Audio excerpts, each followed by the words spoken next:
Subscribe to KC Trichy YouTube channel. Like, share and comment.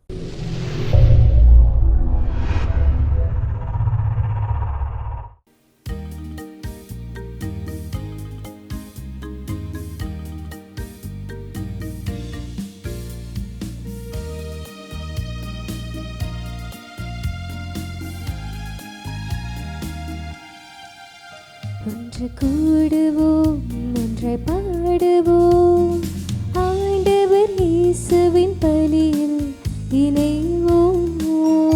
ஒன்று கூடுவோம், ஒன்றாய் பாடுவோம், ஆண்டவர் இயேசுவின் பலியில் இணைவோம்.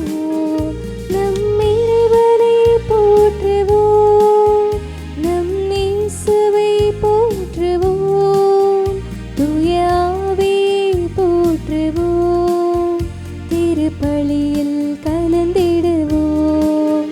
நம் இறைவனை போற்றுவோம், நம் இயேசுவை போற்றுவோம், தூய ஆவியை போற்றுவோம், திருப்பலியில் கலந்திடுவோம். தந்தை மகன் தூய ஆவியானவரின் பெயராலே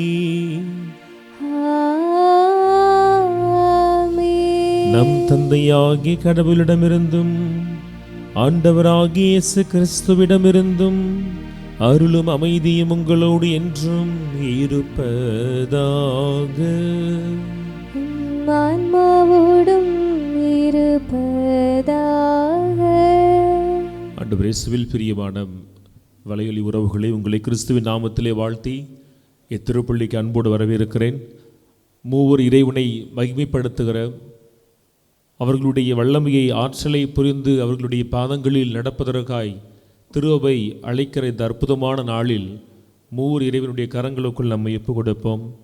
அவர்கள் தாமே நம்மையும் நம்முடைய குடும்பத்தையும் நிறைவாய் ஆசீர்வதித்து இந்த வாரம் முழுமைக்கும் சிறப்பாய், நம்முடைய வாழ்வு முழுமைக்கும் சிறப்பாய் வழிநடத்த வேண்டுமாய் இத்திருப்பலிகளை மன்றாடுவோம். இந்த தூய மறைபொருளை நாம் தகுதியோடு ஒப்புக் கொடுக்க தடையாக இருக்கும் நம்முடைய பலவீனங்களை ஏற்றுக்கொள்வோம். எல்லாம் வல்ல இறைவனிடமும் சகோதர சகோதரிகளே, உங்களிடமும் நான் பாவி என ஏற்றுக்கொள்கிறேன். ஏனெனில் என் சிந்தனையாலும் சொல்லாலும் செயலாலும் கடமையில் தவறியதாலும் பாவங்கள் பல செய்தேன். என் பாவமே, என் பாவமே, என் பெரும் பாவமே. ஆகியால் எப்போதும் கன்னியான புனித மரியாவையும் வானதூதர் புனிதர் அனைவரையும், சகோதர சகோதரிகளே உங்களையும் நம் இறைவனாகிய ஆண்டவரிடம் எனக்காக வேண்டிக்கொள்ள மன்றாடுகின்றேன். எல்லாம் உள்ள இறைவன் நம்மீது இரக்கம் வைத்து நம் பாவங்களை எல்லாம் மன்னித்து நம்மை நிலை வாழ்வுக்கு அழைத்துச் செல்வாராக. ஆமென்.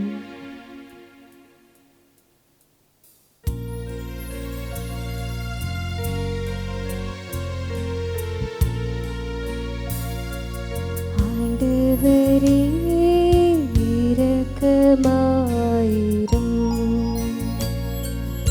ஆண்டவரே இரக்கமாயிரும், கிறிஸ்துவே இரக்கமாயிரும்,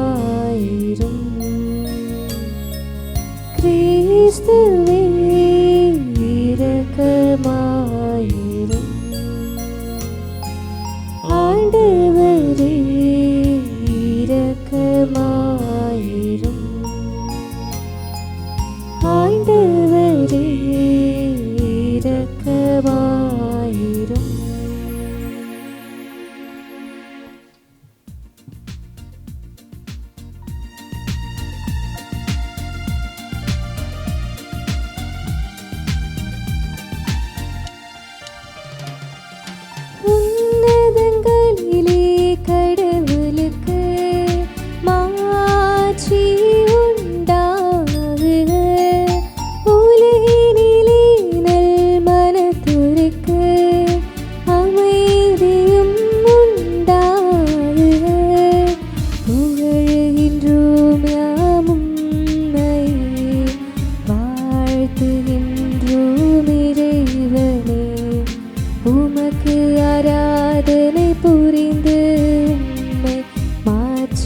வெளிப்படுத்துகின்றோம் நாம். உமது மேலான மாட்சியின் பொருட்டு உமக்கு நன்றி கூறுகின்றோம். ஆண்டவராகிய இறைவனே, இணையில்லாத விண்ணரசே, ஆற்றல் அனைத்தும் கொண்டு இறங்கும் வல்ல தந்தை இறைவனே, ஒரே மகனாக உதித்த ஆண்டவர் இயேசு கிறிஸ்து இறைவனே, ஆண்டவராகிய இறைவனே, இறைவனின் திரு செம்மறியே, தந்தை நின்று என்றென்றுமாக உதித்த இறைவன் மகனே, உலகின் பாவம் போக்குபவரே, நீர் என் மீது இறங்குவீர். உலகின் பாவம் போக்குபவரே, எங்கள் மன்றாட்டை ஏற்றருளீர். தந்தையின் வலப்பக்கம் வீற்றிருப்பவரே, நீர் எம் மீது இறங்குவீர். ஏனெனில் இயேசு கிறிஸ்துவே, நீர் ஒருவரே தூயவர், நீர் ஒருவரே ஆண்டவர், நீர் ஒருவரே உன்னதர். தூய ஆவியாரோடு தந்தை இறைவன் ஆட்சியில் இருப்பவர் நீரே. ஆ, ஆ, ஆ, ஆமென்.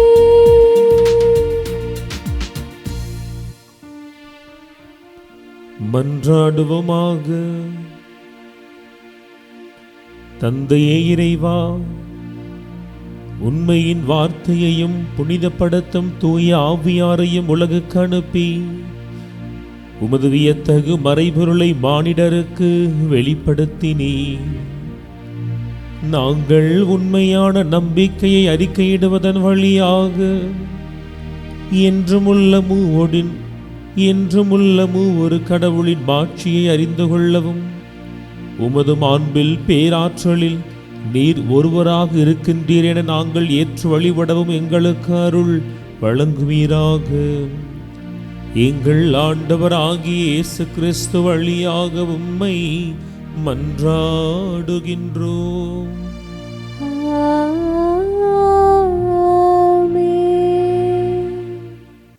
முதல் வாசகம். பூவுலகு உண்டாகும் முன்னே ஞானம் நிலைநிறுத்த பெற்றது. நீதிமொழிகள் நூலிலிருந்து வாசகம். அதிகாரம் 8, இறை வார்த்தைகள் 22 முதல் 31 முடிய. இறைவனின் ஞானம் கூறுவது: ஆண்டவர் தம் படைப்பின் தொடக்கத்திலேயே பழங்காலத்தில் எதையும் படைக்கும் முன்னரே என்னை படைத்தார். தொடக்கத்தில் பூ உலகு உண்டாகும் முன்னே நானே முதல் நிலைநிறுத்த பெற்றேன். கடல்களே இல்லாத காலத்தில் நான் பிறந்தேன். பொங்கி வழியும் ஊற்றுகளும் அப்போது இல்லை. மலைகள் நிலைநாட்டப்படும் முன்னே, குன்றுகள் உண்டாகும் முன்னே நான் பிறந்தேன். அவர் பூ உலகையும் பரந்த வெளியையும் உண்டாக்கும் முன்னே, உலகின் முதல் மண் துகளை உண்டாக்கும் முன்னே நான் பிறந்தேன். வானத்தை அவர் நிலைநிறுத்தின போது, கடல் மீது அடிவானத்தின் எல்லையை குறித்தபோது நான் அங்கே இருந்தேன்.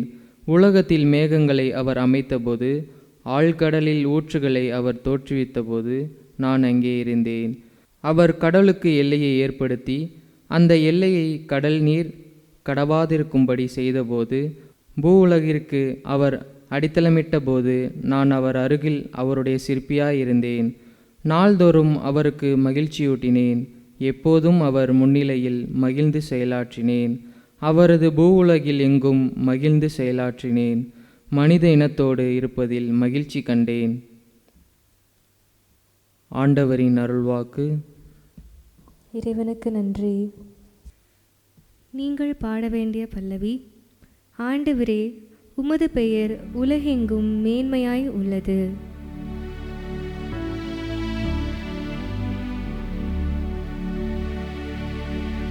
ஆண்டவரே உமது பெயர் உலகெங்கும் மேன்மையாய் உள்ளது.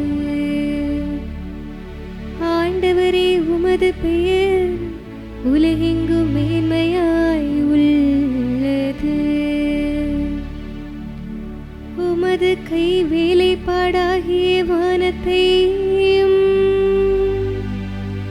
அதில் நீர் பொருத்தியுள்ள நிலவையும் விண்மீன்களையும்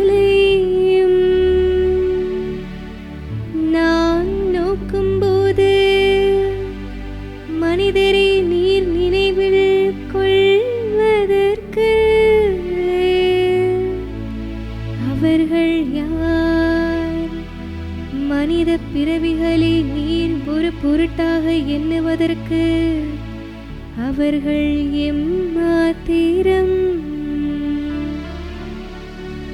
ஆண்டவரே உமது பெயர் உலகெங்கும் மேன்மையாய் உள்ளது. ஆயினும் அவர்களை கடவுளாகிய உமக்கு சற்றே சிறியவராக்கியுள்ளீர். மாட்சியும் மேன்மையும் அவர்களுக்கு முடியாக சூட்டியுள்ளீர். உமது கை படைத்தவற்றை அவர்கள் ஆளும்படி செய்துள்ளீர். எல்லாவற்றையும் அவர்கள் பாதங்களுக்கு கீழ்ப்படுத்தியுள்ளீர். ஆண்டவரே உமது பெயர் உலகெங்கும் மேன்மையாய் உள்ளது. ஆடு மாடுகள் எல்லா வகையான காட்டு விலங்குகள் வானத்து பறவைகள் கடல் மீன்கள் ஆழ்கடலில் நீந்தி செல்லும் உயிரினங்கள் அனைத்தையும் அவர்களுக்கு கீழ்ப்படுத்தியுள்ளீர்.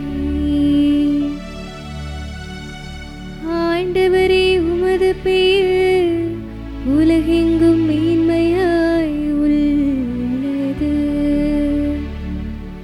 ஆண்டவரே உமது பெயர் உலகெங்கும் மேன்மையாய் உள்ளது.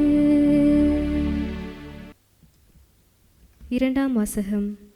நாம் பெற்றுள்ள தூய ஆவியின் வழியாய் கடவுளின் அன்பு நம் உள்ளங்களில் பொழியப்பட்டுள்ளது. திருத்தூதர் பவுல் ரோமேருக்கு எழுதிய திருமுகத்திலிருந்து வாசகம். அதிகாரம் 5 இறை திருவசனங்கள் 1-5 வரை. சகோதர சகோதரிகளே, நாம் கொண்டுள்ள நம்பிக்கையின் மூலம் கடவுளுக்கு ஏற்புடையவர்களாய் உள்ள நாம் நம் ஆண்டவராகிய இயேசு கிறிஸ்துவின் வழியாய் கடவுளோடு நல்லுறவு கொண்டுள்ளோம். நாம் இப்போது அருள்நிலையை பெற்றிருக்கிறோம். இந்த நிலையை அடையும் உரிமை இயேசு கிறிஸ்து மீது கொண்டுள்ள நம்பிக்கையால்தான் அவர் வழியாகவே நமக்கு கிடைத்தது. கடவுளின் மாட்சியில் பங்கு பெறுவோம் என்னும் எதிர்நோக்கில் நாம் பெரும் மகிழ்வு கொள்ள முடிகிறது. அது மட்டுமல்ல, துன்பங்களை தாங்கிக் கொள்வதிலும் பெருமகிழ்ச்சி கொள்கிறோம். ஏனெனில் துன்பத்தால் மன உறுதியும், மன உறுதியால் தகைமையும், தகைமையால் எதிர்நோக்கும் விளையும் என அறிந்திருக்கிறோம். அந்த எதிர்நோக்கு ஒருபோதும் ஏமாற்றம் தராது. ஏனெனில் நாம் பெற்றுள்ள தூய ஆவியின் வழியாய் கடவுளின் அன்பு நம் உள்ளங்களில் பொழியப்பட்டுள்ளது. இது ஆண்டவர் வழங்கும் அருள்வாக்கு. இறைவனுக்கு நன்றி.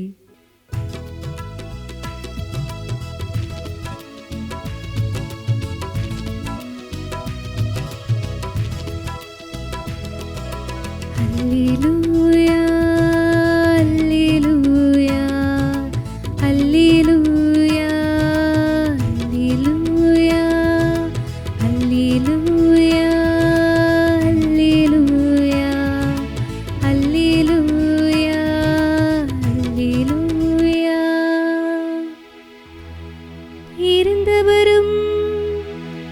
இருக்கின்றவரும் வரவிருக்கின்றவரும் எல்லா வல்லவருமான கடவுள்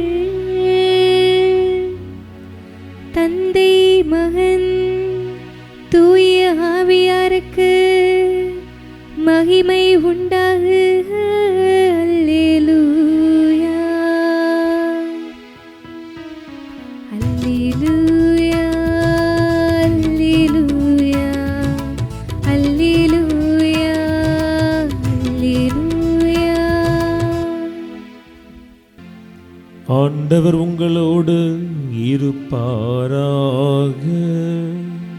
உம் ஆன்மாவோடும் இருப்பாராக. யோவான் எழுதிய தூய நற்செய்தியிலிருந்து வாசகம். ஆண்டவரே மாட்சி உமக்கே. அக்காலத்தில் இயேசு தம் சீடர்களுக்கு கூறியது, நான் உங்களிடம் சொல்ல வேண்டியவை இன்னும் பல உள்ளன, ஆனால் அவற்றை இப்போது உங்களால் தாங்க இயலாது. உண்மையை வெளிப்படுத்தும் தூய ஆவியார் வரும்போது அவர் முழு உண்மையை நோக்கி உங்களை வழிநடத்துவார். அவர் தாமாக எதையும் பேச மாட்டார், தாம் கேட்பதையே பேசுவார். வரப்போகிறவற்றை உங்களுக்கு அறிவிப்பார். அவர் என்னிடமிருந்து கேட்டு உங்களுக்கு அறிவிப்பார். இவ்வாறு அவர் என்னை மாட்சிப்படுத்துவார். தந்தையுடையவை யாவும் என்னுடையவையே, எனவேதான் அவர் என்னிடமிருந்து பெற்று உங்களுக்கு அறிவிப்பார் என்றேன். ஆண்டவரின் அருள்வாக்கு. கிறிஸ்துவே உமக்கு புகழ். ஆண்டவர் இயேசுவில் பிரியமான வலையொலி உறவுகளே, இறை வார்த்தை பகிர்வுக்கு உங்களை அன்போடு வரவேற்கிறேன்.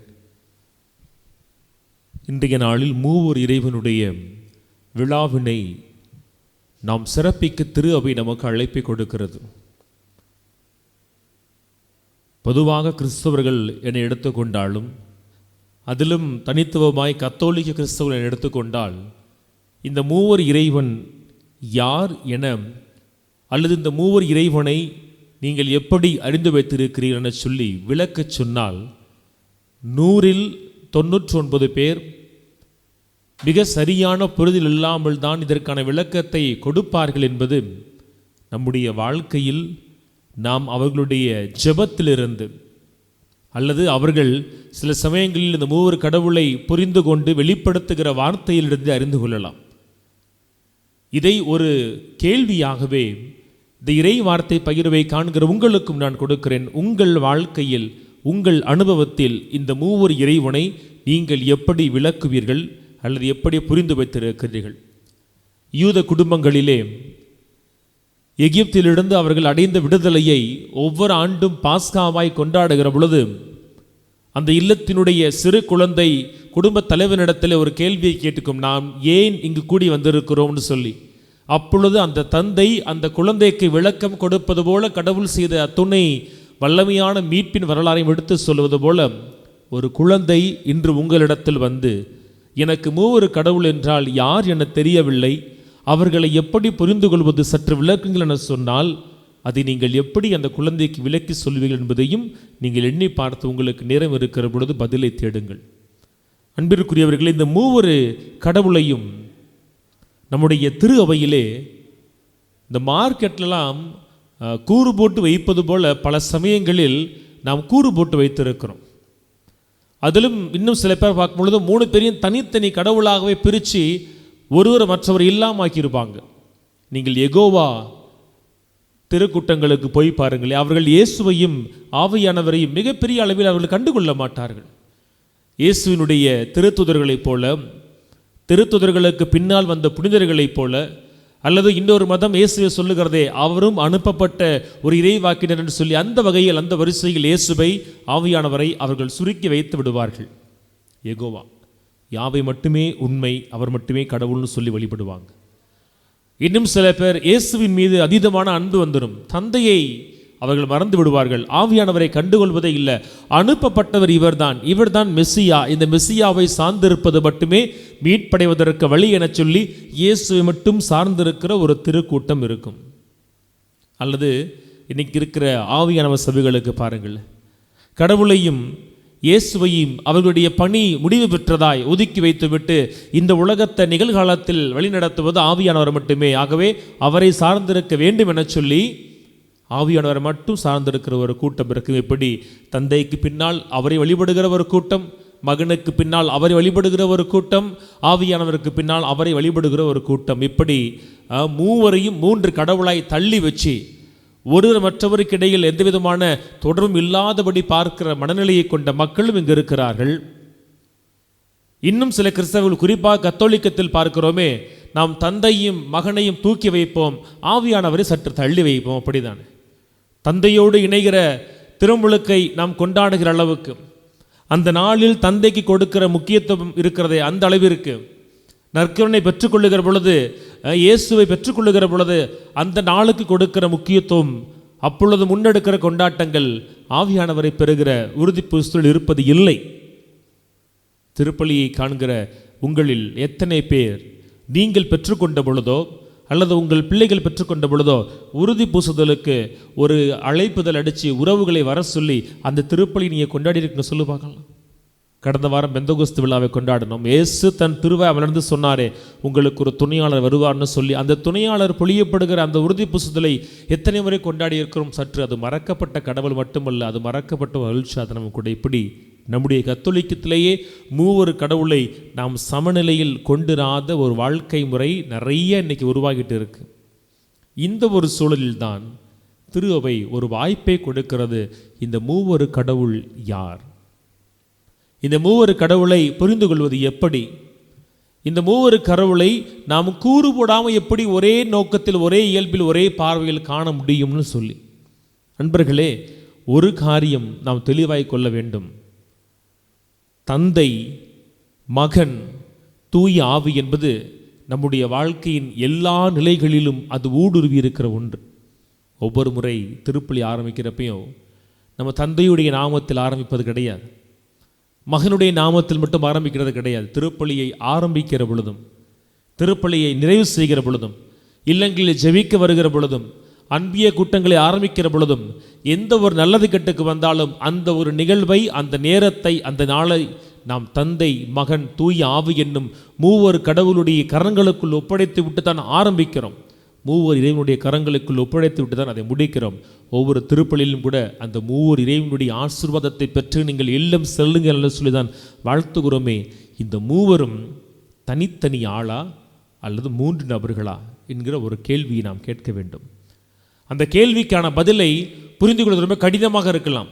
இறையியல் பின்னணியில், மெய்யியல் பின்னணியில், உளவியல் பின்னணியில் பல விளக்கங்களை கொடுக்கலாம். ஆனால் மிக எளிதாய், தெளிவாய் நாம் மனதில் வைத்துக்கொள்ள வேண்டிய ஒரே ஒரு பதில், அவர்கள் மூவரும் வெவ்வேறான மூன்று கடவுள்கள் அல்ல.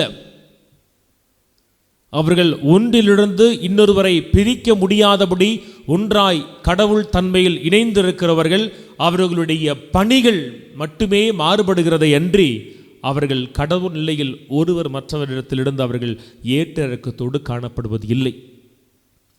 இதை பதுவை அந்தோனியாருடைய வாழ்க்கையில், பதுவை அந்தோனியாருடைய வார்த்தையிலிருந்து நாம் இன்னும் ஆழமாய் புரிந்து கொள்ளலாம். திருப்பலியிலே இந்த பீடத்தில் ஏற்று வைத்திருக்கிறோம் பார்த்தீங்களா, இந்த ஒரு ஒளி. இந்த ஒளியை உதாரணமாய் எடுத்து பதுவை அந்தோனியார் மூவர் கடவுளை விளக்குவார்.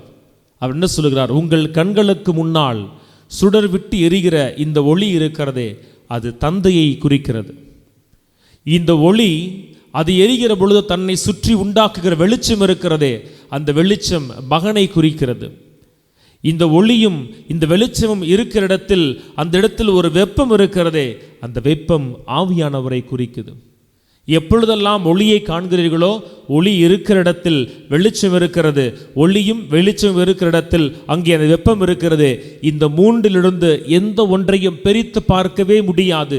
அதுபோலதான் மூவர் இறைவனும் நாம் புரிந்து கொள்வதில் தன்மையில் வேறுபட்டிருந்தாலும் கூட அவர்கள் ஒரே நிலையில் கடவுள் என்கிற நிலையில் அவர்கள் மூவரும் இணைந்திருக்கிறார்கள்.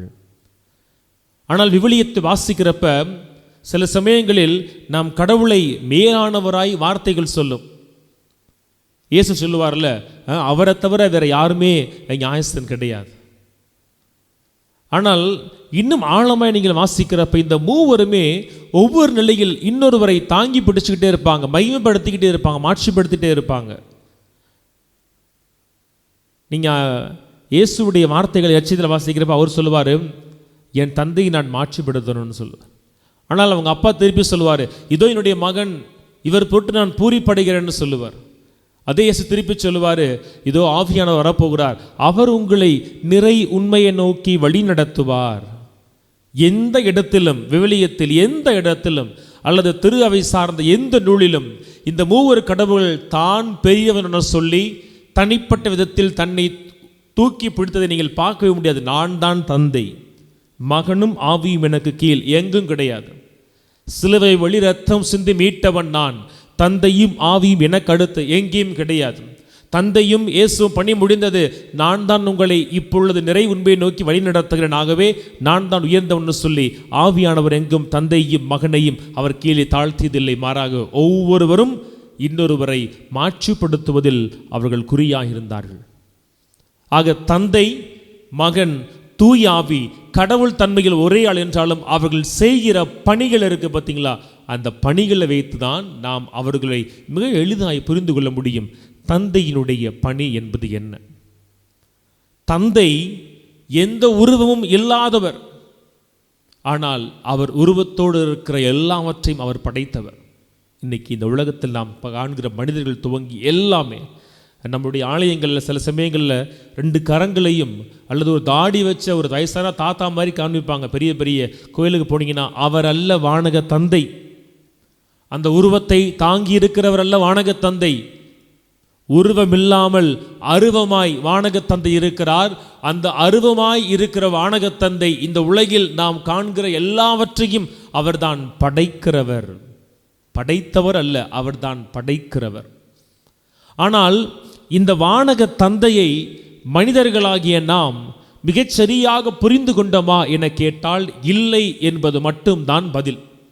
அவர் தன் திருக்கரங்களால் படைத்த ஆதாம் ஏவாள் துவங்கி திருப்பலியை ஒப்புக் கொடுக்கிற என் வரை, திருப்பலியில் பங்கெடுக்கிற உங்கள் வரை, இந்த வானக தந்தை யார் என்பதை நாம் முழுதாய் நம்மிலே புரிந்து கொள்ளுகிறோமான்னு கேட்டால் கண்டிப்பாக கிடையாது. ஆகவேதான் இந்த வானக தந்தை யார் என்பதை நமக்கு வெளிப்படுத்த வந்தவர்தான் இயேசு கிறிஸ்து. 4 நற்செய்தியும் நீங்கள் வரிக்கு வரி வாசித்து பாருங்களேன். அருவமாய் இருக்கிற அந்த கடவுளை உருவமாய் வந்த இயேசு கிறிஸ்து வெளிப்படுத்தி கொண்டே இருப்பார். இன்னைக்கு கூட சொல்லுவார், நான் என் தந்தையிடத்திலிருந்து பெற்று உங்களுக்கு அறிவிக்கிறேன். நான் பேசுகிற வார்த்தைகள் என் தந்தையுடைய வார்த்தைகள், எனக்குள்ளிருந்து செயல்படுகிறவர் என் தந்தை என்று சொல்லி எதையெல்லாம் நாம் இயேசுவில் காண்கிறோமோ அதையெல்லாம் வெளிப்படுத்துவதற்காய் அவர்தான் உங்கள் வானக தந்தை என நமக்கு வெளிப்படுத்துவதற்காய் நம் கண்களுக்கு முன்னால் ஒரு பாடமாய் வந்து நிற்கிறவர் தான் நம்முடைய இயேசு கிறிஸ்து. தந்தை அவர் உருவம் எடுத்து வரல, தந்தைக்கு உருவம் இல்லை. பழைய ஏற்பாட்டில் வாசிக்கிறோமே, அவர் வெளிப்பாடுகளை கொடுக்கிறார். தான் தேர்ந்து கொண்ட மனிதர்களோடு அவர் உரையாடுகிறார், தன் திருவுளத்தை சொல்லுகிறார், மக்களை நல்வழிப்படுத்த முயல்கிறார். ஆனால் நல்வழி பெற்றார்களா? இல்லை. ஒவ்வொரு காலகட்டத்திலும் இந்த கடவுளை அரைகுறையாய் புரிந்து கொண்டு அவரை விட்டு விலகி செல்வதிலேயே அவர்கள் குறியாய் இருந்தார்கள். ஆகவேதான் அந்த கடவுளே சொல்லுகிறார், உங்கள் முகங்களை அல்ல, நீங்கள் உங்கள் முதுகுகளை அல்லவா எனக்கு நீங்கள் காண்பிக்கிறீர்கள் சொல்லி.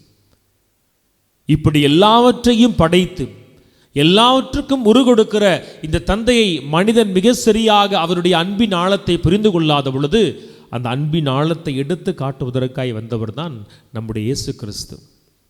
அவர் வாழ்க்கையில் நீங்கள் காண்கிற அத்துணை மன்னிப்பும் தந்தை கொடுக்கிற மன்னிப்பிற்கு சமம். அவர் வாழ்க்கையில் நாம் காண்கிற அத்துணை அற்புத செயல்களும் தந்தை செய்கிற அற்புத செயலுக்கு சமம். அவர் வாழ்க்கையில் நாம் கேட்கிற எல்லா வார்த்தைகளும் தந்தை பேசுகிற வார்த்தைகளுக்கு சமம். ஆகவேதான் இயேசு கிறிஸ்து எல்லாவற்றையும் செஞ்சு முடிச்சுட்டு கடைசியாக ஒன்று சொன்னார், என் கரங்கள் எதுவும் கிடையாது, நான் பேசுகிற வார்த்தையிலிருந்து நான் செய்கிற செயல்களிலிருந்து எல்லாமே என் தந்தையுடையது. இயேசுடைய சீடர் கேட்பார பார்த்தீங்களா, தந்தை எங்களுக்கு காண்பியும் யோவான் நற்செய்தியில் வாசிக்கிறோம், தந்தை எங்களுக்கு காண்பின்னு சொல்லும் பொழுது ஒரே வார்த்தை இயேசு போட்டு முடிச்சிருவார், இத்தனை வருஷம் என் கூட இருந்து இன்னமும் உனக்கு இதுக்கு பதில் தெரியலையா? என்னை நீ காண்பது என் தந்தையை நீ காண்பதற்கு சமம். என்னை நீ காண்பது என் தந்தையை காண்பதற்கு சமம். அன்பிற்குரியர்களே, இயேசுவை நாம் காண்கிறோன்னு சொன்னால் உருவம் எடுத்து வந்திருக்கிற இயேசுவில் நாம் உருவமில்லாத கடவுளை காண வேண்டும். ஆகவே தான் பவுல் கொலோசியரில் சொல்லுவார், இதோ கடவுள் கற்புலனாகாத கடவுளுடைய கண்ணுக்கு முன் தெரிகிறவராய் இயேசு வந்திருக்கிறார். அவர் வழியாகத்தான் எல்லாம் படைக்கப்பட்டிருக்கு. யோவான் அதை முதல் அதிகாரத்தில் மீண்டுமாய் சொல்லுவார், அவருடைய நிறைவிலிருந்து நாம் நிறைவு பெறுகிறோம். இப்படி தந்தையை வெளிப்படுத்தியவர் தான் இயேசு கிறிஸ்து. அப்போ ஆவியானவருக்கு என்ன வேலை? யார் தந்தை என்னை வெளிப்படுத்தினார்? இயேசு கிறிஸ்து. அந்த தந்தையை நோக்கி நம்மை வழி நடத்துகிறவர் தான் ஆவியானவர். அதுதான் இயேசு சொல்லுகிறார், எனக்கு பின்னால் வருகிற துணையாளர் உங்களை நிறை உண்மையை நோக்கி வழி நடத்துவார். பழைய ஏற்பாட்டில் நீதித்தலைவர் நூலை வாசித்து பாருங்களே, அவர்கள் கடவுள் பார்வையில் தவறானதை செய்தார்கள்னு சொல்லி அந்த ஒரு குறிப்பிட்ட ஃப்ரேஸ் வந்துக்கிட்டே இருக்கும். அந்த ஒட்டுமொத்த நூல் முழுமைக்கும் ஒட்டுமொத்த நூல் எந்த கட்டத்தில் பாருங்களே, கடவுள் அடிமைகளாக இருந்த மக்களை அழைத்து வந்து உரிமை நிலத்தை கண்களுக்கு முன்னால் காண்பித்து அந்த நிலத்தை எல்லாம் குடும்ப வாரியாக பிரித்து எல்லோரையும் அங்கே குடும்பமாய் அமர்த்திய பிறகு அந்த மக்கள் அடிமைகளாய் இருந்த வாழ்க்கை முடிந்து அவர்கள் உரிமை மக்களாய் சொந்த நிலத்தில் குடியேறிய பிறகு அவர்கள் கடவுள் பார்வையில் தீயதனை செய்கிறார்கள். நம்மெல்லாம் கடவுளுடைய மீட்பின் வரலாறு விவிலியத்தில் வாசிக்கிறோம், விவிலியத்தில் வாசித்து தெரிஞ்சு கொள்கிறோம். ஆனால் அந்த விவிலிய மீட்பின் வரலாறை அனுபவித்த மக்களே என்ன செஞ்சாங்க? தாங்கள் குடியேறிய பொழுது கடவுளை விட்டு விலகி செல்கிறார்கள், நிறை உண்மையின் பாதையிலிருந்து விலகி செல்லுகிறார்கள். அப்படி இருக்கிறப்ப ஆயிரக்கணக்கான ஆண்டுகளை கடந்திருக்கிற நாம் அந்த கடவுளை எப்படி அறிந்து கொள்ள முடியும்? கடவுள் நோக்கி எப்படி பயணிக்க முடியும்? ஆவியானவர் அதற்கான வல்லமையை அவர் கொடுக்கிறவராய் இருக்கிறார். நிறை உண்மையை நோக்கி வழி நடத்துகிறார். ஏன் இயேசு சொல்லுவார்ல, நானே உண்மைன்னு சொல்லி உண்மையை நீங்கள் உங்கள் கண்களுக்கு முன்னால் கண்டிருக்கிறீர்கள்.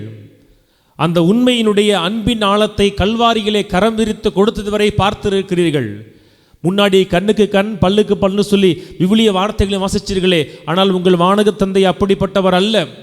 அவர் குற்றங்களை மன்னிக்க சொல்கிறவர். உங்கள் வானக தந்தை இரக்கமுள்ளவராய் இருக்கிறார். உங்கள் வானக தந்தை நிறைவுள்ளவராய் இருக்கிறார்.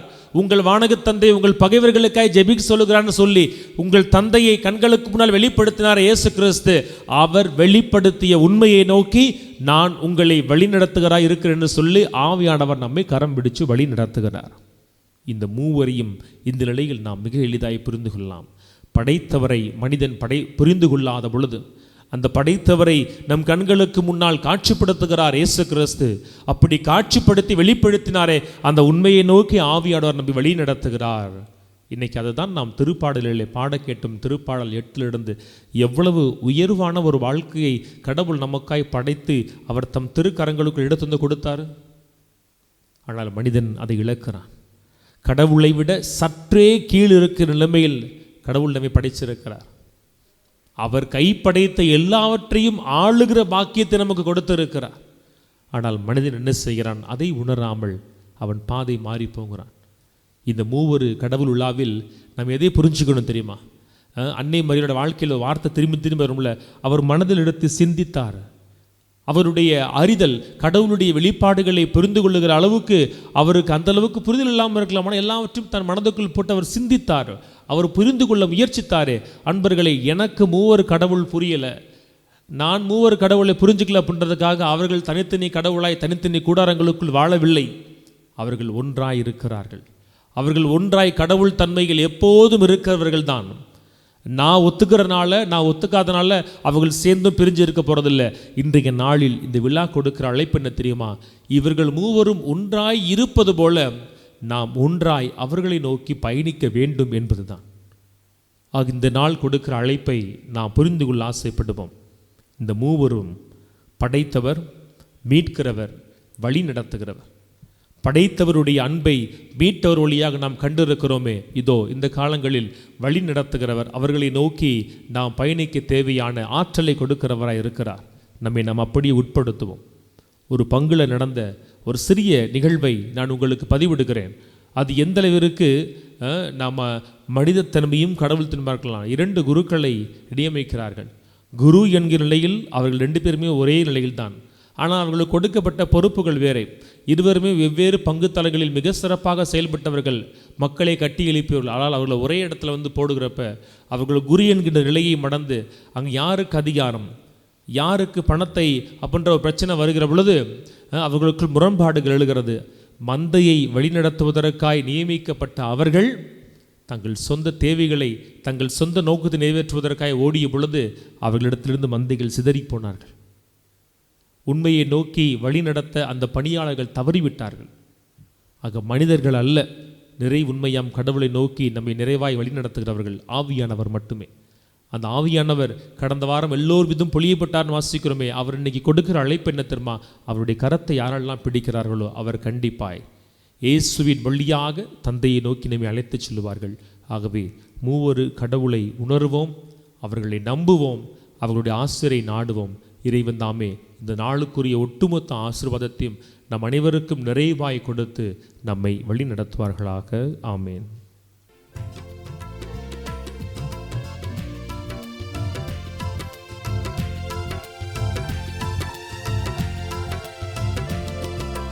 விண்ணையும் மண்ணையும் படைத்தவராம் கடவுள் ஒருவர் இருக்கின்றார்.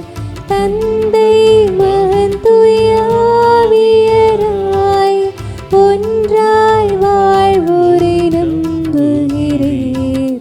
தூய ஆவியின் வல்லமையால் இறைமகன் நமக்காய் மனிதரானார். கன்னி மரியிடம் பிறந்தவராம் இயேசுவை உறுதியாய் நம்புகிறேன். இயேசுவின் ஆட்சியில் பாடுபட்டார், சிலுவையில் இருந்து அடக்கப்பட்டார், மூன்றாம் நாளில் உயிர்த்தெழுந்தார், இறப்பின் மீது வெற்றி கொண்டார். விண்ணகம் வாழும் தந்தையிடம் அரியணை கொண்டு இருக்கின்றார். உலகம் முடியும் காலத்திலே நடுவரை திரும்பவும் வந்திடுவார். தூய ஆவியாரை நம்புகிறேன், பாரினில் அவர் துணை வேண்டுகிறேன். பாவ மன்னிப்பில் தூய்மை பெற்று பரிகார வாழ்வில் நிலைத்திடுவேன். திரு அவை உரைப்பதை நம்புகிறேன், புனிதர்கள் உறவை நம்புகிறேன். உடலின் உயிர்ப்பை நிலை வாழ்வை உறுதியுடனே நம்புகிறேன். ஆமென்.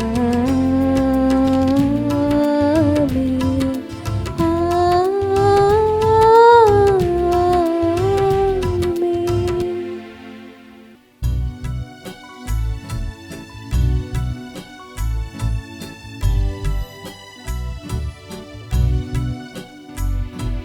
பொன்னான வாழ்வை புறமேட்டு வைத்தோம், பூவாக மனம் வீச வைத்தோம். பொன்னான வாழ்வை புறமேட்டு வைத்தோம், பூவாக மனம் வீச வைத்தோம். புதிரான வாழ்வை எதிரானதாலே, புதிரான வாழ்வை எதிரானதாலே புதிதாக செய்வாய் ஆண்டவனே. உம்மருளோடு அணைப்பாய் மாபரனே. அன்போடு வந்தோம், காணிக்கை தந்தோம், கனிவோடு ஏற்பாய் ஆண்டவரே. உம் பலியோடு சேர்ப்பாய் தூயவரே. அன்பு உறவுகளே, உங்களுடையதும் என்னுடையதுமான இப்பலி எல்லாம் வல்ல வானக தந்தைக்கு ஏற்றதாகும்படி மன்றாடுங்கள்.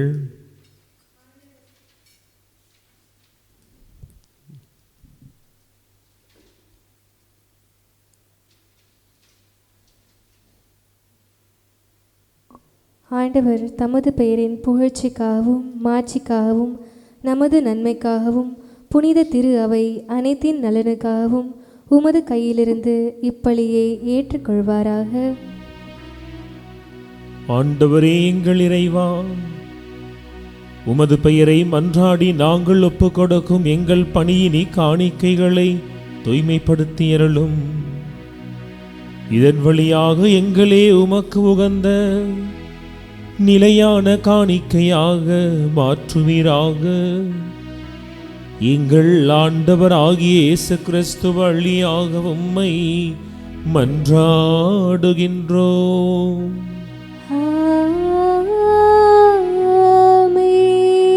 ஆண்டவர் உங்களோடு இருப்பாராக. ஆன்மாவோடும் இருப்பாராக. இதயங்களை மேலே எழுப்புங்கள். ஆண்டவரிடம் எழுப்பியுள்ளோம். நம் இறைவனாகிய ஆண்டவருக்கு நன்றி பாடுவோம். அது தகுதியும் நீதியுமானதே. ஆண்டவரே, தூயவரான தந்தையே, இன்றுமுள்ள எல்லாம் வல்ல இறைவா, இந்நாளும் எவ்விடத்திலும் நாங்கள் உமக்கு நன்றி செலுத்துவது மெய்யாகவே தகுதியும் நீதியுமாகும். எங்கள் கடமையும் மீட்புக்குரிய செயலுமாகும். உம்முடைய ஒரே பேரான மகனோடும் தூய ஆவியாரோடும் ஆழ்வகையில் ஒருவராயிராமல் மூவராயிருந்தாலும் இறை தன்மையில் ஒரே கடவுளாகவும் ஒரே ஆண்டவராகவும் நீர் இருக்கின்றீர். ஏனெனில் நீரே வெளிப்படுத்தியதால் உமது மாட்சியை பற்றி நாங்கள் நம்புவதையே உம்மகனை குறித்தும் தூய ஆவியாரை குறித்தும் எத்தகைய வேறுபாடுமின்றி நாங்கள் நம்புகின்றோம். இவ்வாறு உண்மையான நிலையான கடவுள் தன்மையை நாங்கள் அறிக்கையிடும் போது ஆழ்வகையில் தனித்தன்மையையும் இறையியல்பில் ஒருமையையும் மாண்பில் சமத்துவத்தையும் போற்றுகின்றோம். ஆகவே வானதூதர்களும் முதன்மை வானதூதர்களும் கெருபீன்களும் செராபீன்களும் உம்மை புகழ்ந்து நாள்தோறும் முடிவின்றி ஆர்ப்பரித்து ஒன்றாய் பாடுவதாவது: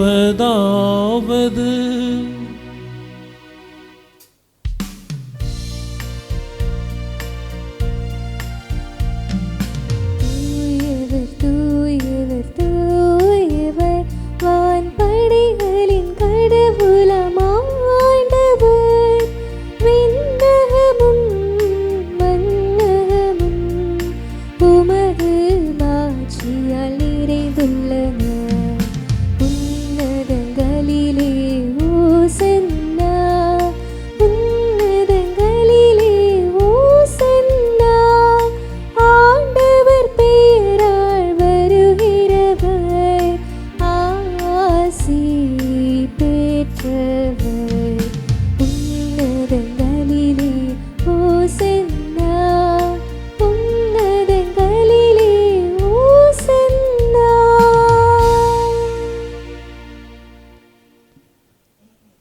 ஆண்டவரே, நீர் மெய்யாகவே தூயவர், தூய்மை அனைத்துக்கும் ஊற்றும். ஆகவே உம்முடைய ஆவியை பொழிந்து இக்காணிக்கைகளை தூய்மைப்படுத்த உம்மை வேண்டுகிறோம். இவ்வாறு எங்கள் ஆண்டவர் இயேசு கிறிஸ்துவின் உடலும் இரத்தமுமாக எங்களுக்கு இவை மார்பனவாகும். அவர் பாடுபட உளம் கனிந்து தம்மை கையளித்த போதும் அப்பத்தை எடுத்து நன்றி செலுத்தி அதை பிட்டு தம் சீடர்களுக்கு வழங்கியவர் கூறியதாவது: அனைவரும் இதிலிருந்து பெற்று உண்ணுங்கள், ஏனெனில் இது உங்களுக்காக கையளிக்கப்படும் என் உடல்.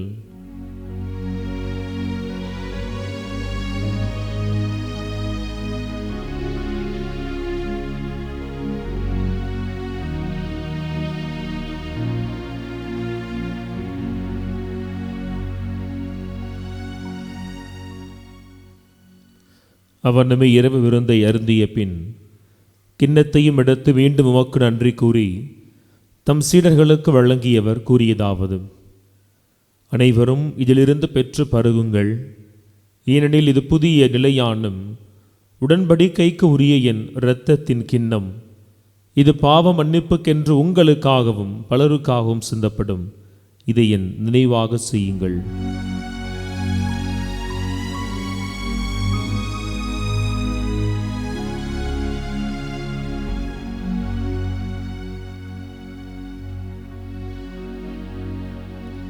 நம்பிக்கையின் மறைபொருள். ஆண்டவரே, நீர் வருமளவும்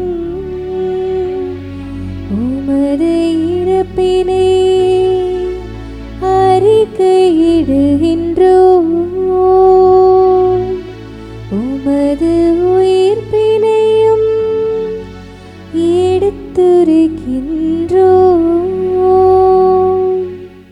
ஆகவே ஆண்டவரே, நாங்கள் கிறிஸ்துவின் பாஸ்காவின் நினைவு கூர்ந்து வாழ்வு தரும் அப்பத்தையும் மீட்பளிக்கும் கிண்ணத்தையும் உமக்கு ஒப்புக் கொடுக்கிறோம்.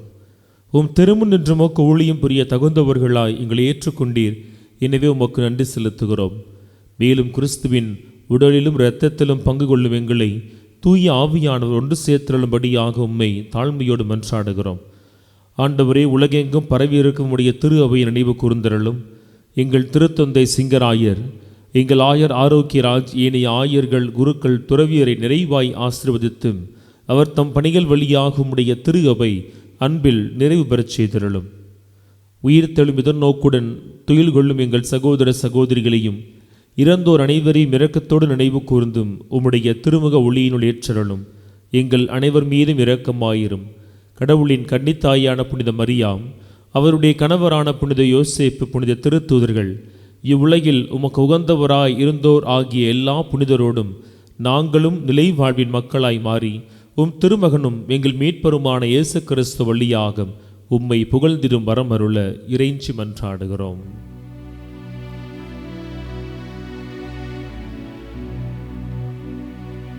இவர் வழியாக இவரோடு இவரில் எல்லாம் வல்ல இறைவனாகிய தந்தையே,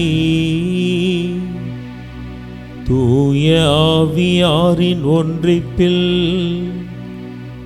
எல்லா புகழும் ஆட்சியும் என்றென்றும் உமக்கு உரியதே.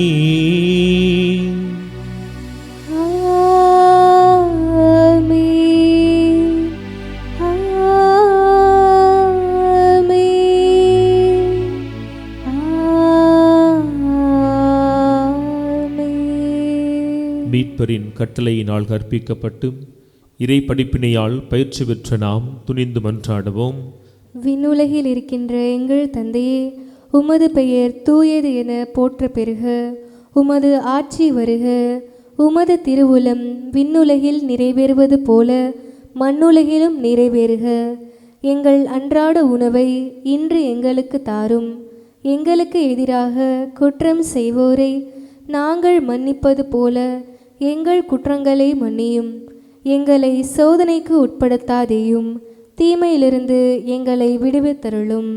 ஆண்டவரே, தீமை அனைத்திலும் இருந்து எங்களை விடுவித்தும் எங்கள் வாழ்நாளில் அமைதியை கனிவோடு அருளோம் மன்றாடுகிறோம். உமது இரக்கத்தின் உதவியால் நாங்கள் பாவத்திலிருந்து எப்போதும் விடுதலை பெற்று யாதொரு கலக்கமும் இன்றி நலமாய் இருப்போமாக. நாங்கள் எதிர்நோக்கி இருக்கும் பேரின்பத்துக்காகவும் எங்கள் மீட்பராகிய இயேசு கிறிஸ்துவின் வருகைக்காகவும் காத்திருக்கின்றோம். ஏனெனில் ஆட்சியும் வல்லமையும் மாட்சியும் என்றென்றும் உமதே. ஆண்டவரே இயேசு கிறிஸ்துவே, அமைதியை உங்களுக்கு விட்டுச் செல்கின்றேன், என் அமைதியையே உங்களுக்கு அளிக்கின்றேன் என்று உம் திருத்துதர்களுக்கு மொழிந்தீரே. எங்கள் பாவங்களை பாராமல் உமது திரு அவையின் நம்பிக்கையை கண்ணோக்கி உமது திருவுளத்திற்கு ஏற்ப அதற்கு அமைதியையும் ஒற்றுமையையும் அளித்தருள்வீராக. என்றென்றும் வாழ்ந்து ஆட்சி செய்கின்றவர் நீரே. ஆமென். நம் ஆண்டவர் இயேசு கிறிஸ்துவினுடைய அமைதி உங்கள் அனைவரோடும் இருப்பதாக, உம் ஆன்மாவோடும் இருப்பதாக. ஒருவருக்கொருவர் அமைதியை பகிர்ந்து கொள்வோம்.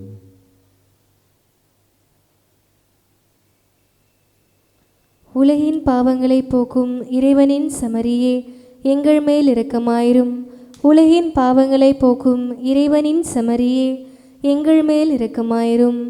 உலகின் பாவங்களை போக்கும் இறைவனின் சமரியே எங்களுக்கு அமைதியை அளித்தருளும். இதோ இறைவனின் செம்மறி, இவர்தாமே கற்புலனாகாத தந்தையின் இறை சாயலை தாங்கியவராய் நம் கண்களுக்கு முன்னால் வானகத் தந்தையை படம் பிடித்து காட்டியவர். திருவுடலாய் நமக்குள் எழுந்து வருகிறார். இவருடைய திருவிருந்திற்கு அழைக்கப்பட்ட நாம் அனைவரும் பேறு பெற்றவர்கள். ஆண்டவரே, நீர் என் இல்லத்தில் எழுந்தருள நான் தகுதியற்றவள்.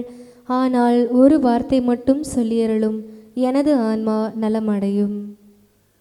ஆசை திருவிருந்துக்கான மன்றாட்டு.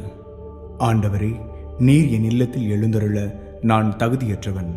ஆனால் ஒரு வார்த்தை மட்டும் சொல்லியருளும் என்று நூற்றுவர் தலைவன் ஜெபித்தது போல நாங்களும் இப்போது உம் திருப்பாதம் பணிந்து வேண்டுகிறோம். இனிய இயேசுவே, நாங்கள் தகுதியற்றவர்களாய் இருந்தாலும் எங்கள் தகுதியின்மையை பாராமல் நீர் எங்கள் உள்ளங்களில் எழுந்து வாரும். உம் அன்பிலும் அருளிலும் நாங்கள் நிலைத்திருக்க எம்முள் எழுந்து வாரும். உம் பிள்ளைகளாக உயிருள்ள உண்மை சாட்சிகளாக உமது நற்செய்தின்படி வாழ்பவர்களாக எங்களை உருமாற்ற வாரும். தந்தையின் திருவுளப்படி வாழ்ந்திட எங்களுக்கு துணை புரிந்திட வாரும். நன்மை செய்வதில் ஆர்வமுள்ளவர்களாய் தீமைகள் அனைத்திலிருந்தும் விடுதலை பெற்றவர்களாய் வாழவும் எங்களை வழிநடத்த வாரும். எல்லா நலன்களும் வளங்களும் எங்களை நிரப்ப வாரும். ஆமேன். நன்றி கூறி மன்றாடுவோமாக. ஆண்டவரே எங்கள் இறைவா, நாங்கள் நிலையான தூய மூவொரு கடவுள் தன்மையையும் பாகுபாடற்ற ஒருமையையும் அறிக்கையிடுகின்றோம். அதனால் நாங்கள் உட்கொண்ட இத்திரு உணவு எங்களுக்கு உடல் உள்ள நலனை வழங்குவதாக. எங்கள் ஆண்டவர் ஆகிய இயேசு கிறிஸ்து வழியாக உம்மை மன்றாடுகின்றோம்.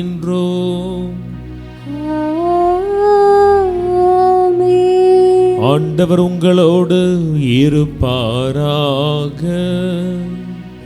ஆன்மாவோடும் இருப்பாராக.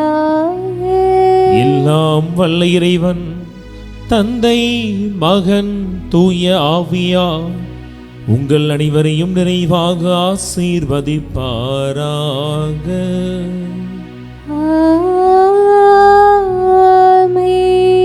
சென்று வாருங்கள், திருப்பலி நிறைவேறிற்று. இறைவனுக்கு நன்றி.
நிலையான புகழுக்குரிய தூய்மை மிகு நற்கருணைக்கு